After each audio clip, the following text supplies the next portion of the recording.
സൂര്യണ്ണൻ്റെ കറുപ്പ് കണ്ടു.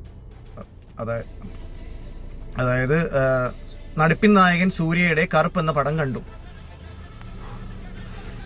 RJ ബാലാജി നല്ല പണിയെടുത്തിട്ടുണ്ട്. കാരണം ഡയറക്ഷനും ചെയ്തിട്ടുണ്ട്, അഭിനയിച്ചിട്ടുമുണ്ട്. സായ് അഭയങ്കർ BGM ഒക്കെ ഇട്ട് ഒന്ന് രക്ഷിച്ചെടുത്തിട്ടുണ്ട്. അതുപോലെ തൃഷ സാധാരണ നായകന്മാർക്ക് വേണ്ടി സൈഡിൽ നിന്നാണല്ലോ പണിയെടുക്കല്. ഇത് ദൈവവും മനുഷ്യനും തമ്മിലുള്ള ഒരു കോൺഫ്ലിക്റ്റ് ആണ്, ലാർജർ ദാൻ ലൈഫാണ്.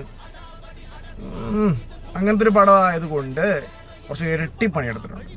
അപ്പം അങ്ങനെ ഒരു പടം, ആ ടൈപ്പ് പടം, ഫാൻറ്റസി പടം, ഈ പറഞ്ഞ ലാർജർ ദാൻ ലൈഫ്, ദൈവവും മനുഷ്യനും തമ്മിലുള്ള കോൺഫ്ലിക്റ്റ് കാര്യങ്ങൾ ഇഷ്ടപ്പെടുന്നവരാണെങ്കിൽ മാത്രം ആ വഴി പോയാൽ മതി. OTT പോലും കാണുമെന്ന് ഞാൻ റെക്കമെൻഡ് ചെയ്യില്ല.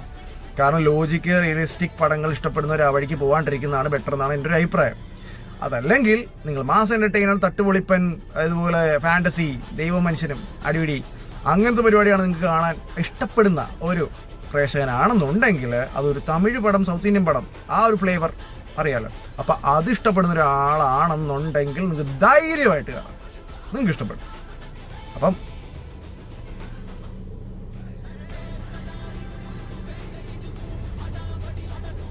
தப்பு நடந்தா கருப்புசாமி இருக்குடா, ஞாபகம் வச்சுக்கோ.